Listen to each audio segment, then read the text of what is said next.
Hello, GitKon. Welcome to Building Git Velocity Metrics. My name is Jeff Schinella. I'm a product director here at GitKraken.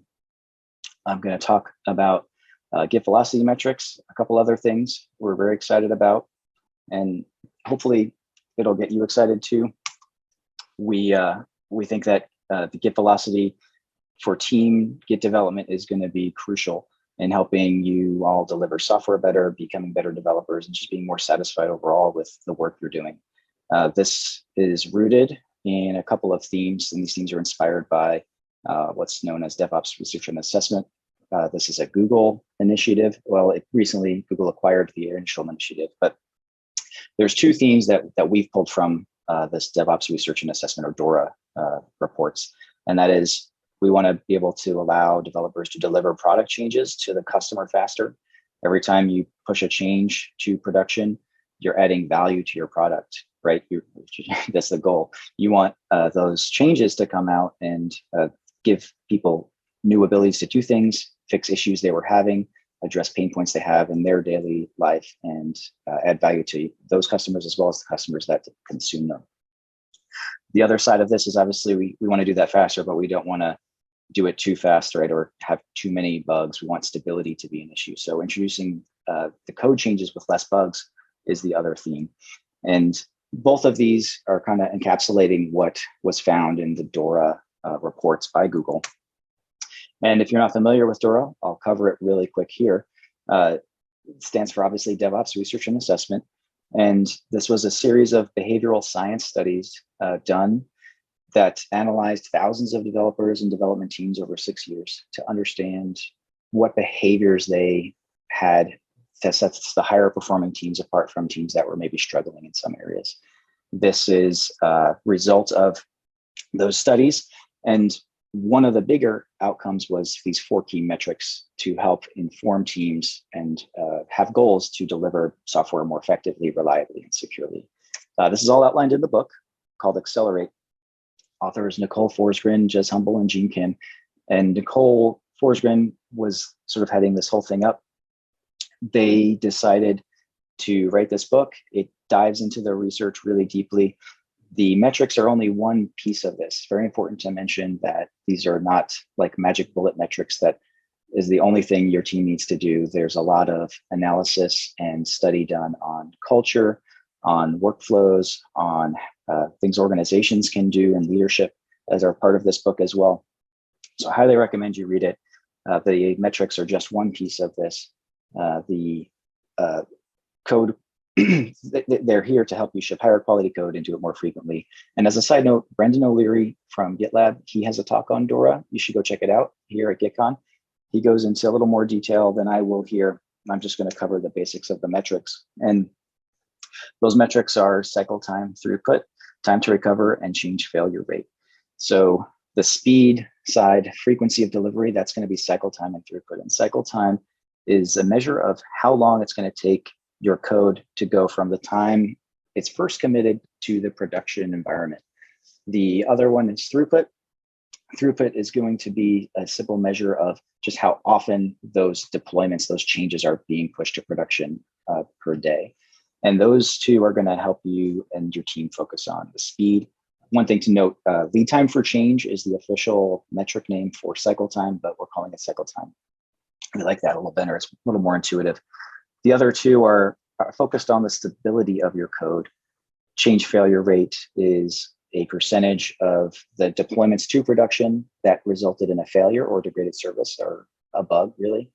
And the mean time to recover is how long it takes from the time you identify those bugs or those failures in your production environment to the time the change gets pushed.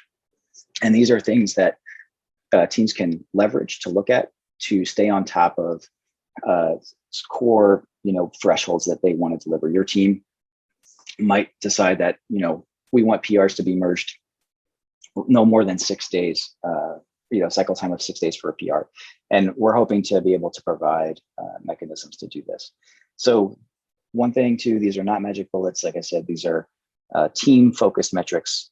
This is going to be focusing on how the team is performing rather than numbers. That's one of the things that the research makes clear is some places try to go too granular and say like throughputs for individual developers or recovery times, things like that. This only shows the data, the success rates for this as at a team level or an organization level. And so that's really helpful in that instance. The one thing to mention too, so the popularity of this stuff is out there, it's growing. If you're not familiar, you can go to GitHub or GitLab's public roadmaps right now, search for DORA, and they have entries in their public roadmaps for including DORA metrics across their platforms. There's a lot of other services as well that have just been popping up to help developers measure software, right? How are we doing? How can we get better? And there's a lot of just buzz and stuff popping up nowadays, which has piqued our interest, and we like that idea. We think that we can also do that as well. So, excuse me, we're in the early stages of a design process with this. We're kind of excited about what we have. We want to walk you through what we're thinking, how it might work at a very high level.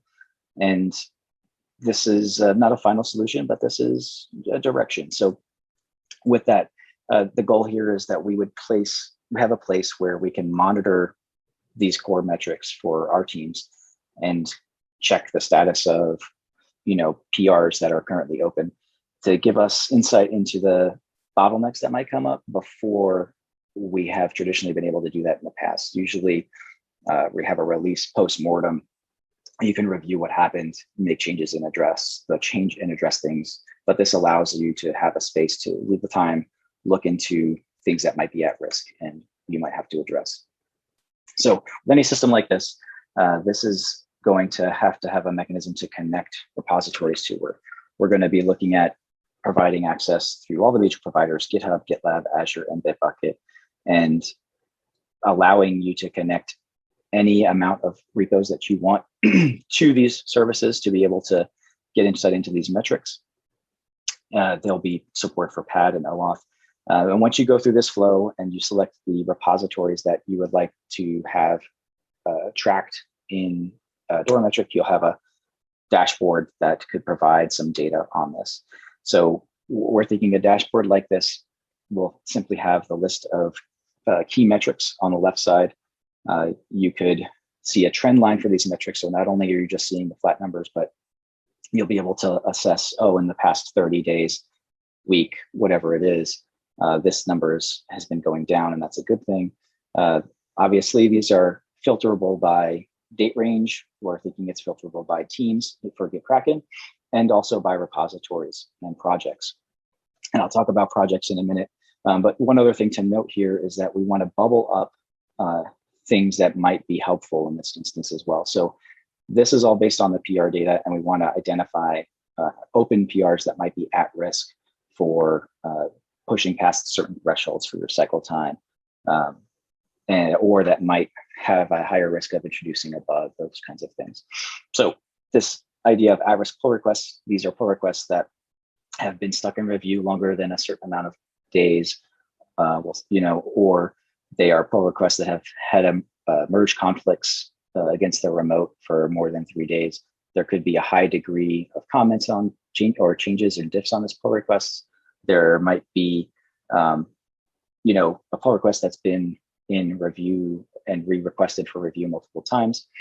The point is we want to make sure that you have access to this pull request data in a way that allows you to find them sooner than if you get done with the merge or just status updates and you don't really get to see it from your status updates. So this is all pretty basic. We want to be able to provide push updates here as well with Slack integrations and email digests to let developer managers know where it's going, what it's doing.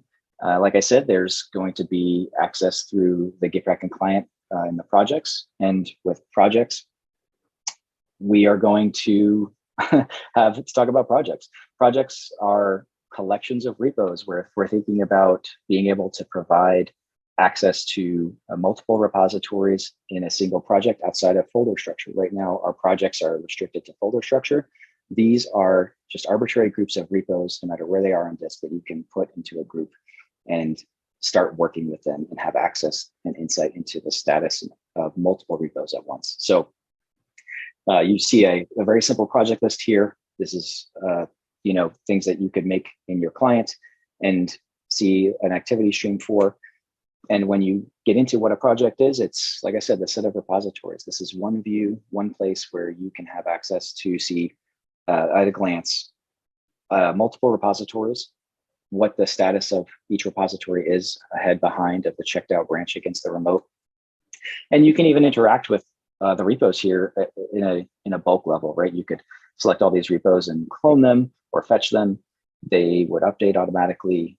They have access to see where they are on your disk. And you additionally, if you notice, can see pull requests and issues for multiple repos, which is something we're really excited about, something we always want to be able to do. You can view the pull requests, for example, for issues, the pull request, for example, for multiple repos in one view. Usually you have to bounce around tabs to go to different PRs. In this case, you have all PRs in one instance, and you could make a PR from here, review it, merge it, comment on it, and save you time and alleviate some of that context switching that we've heard a lot about.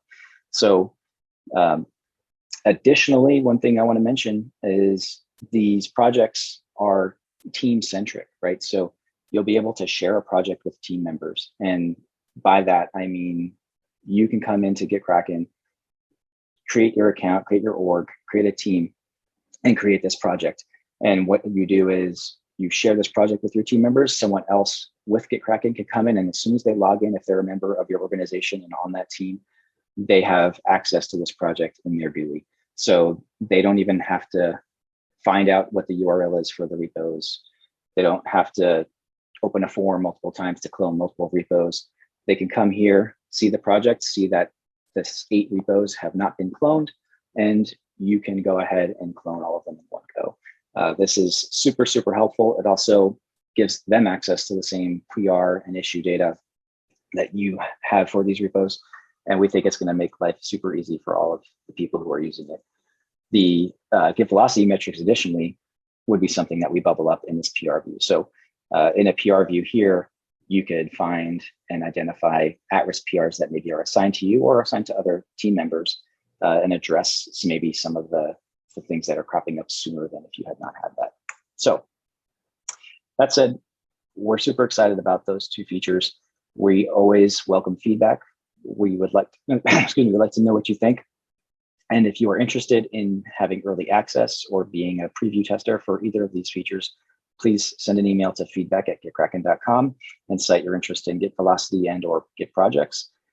We will follow up shortly with everybody who does so, and we look forward to being able to get these out into your hands to get feedback from you, and appreciate everything you guys are doing. So thanks a lot.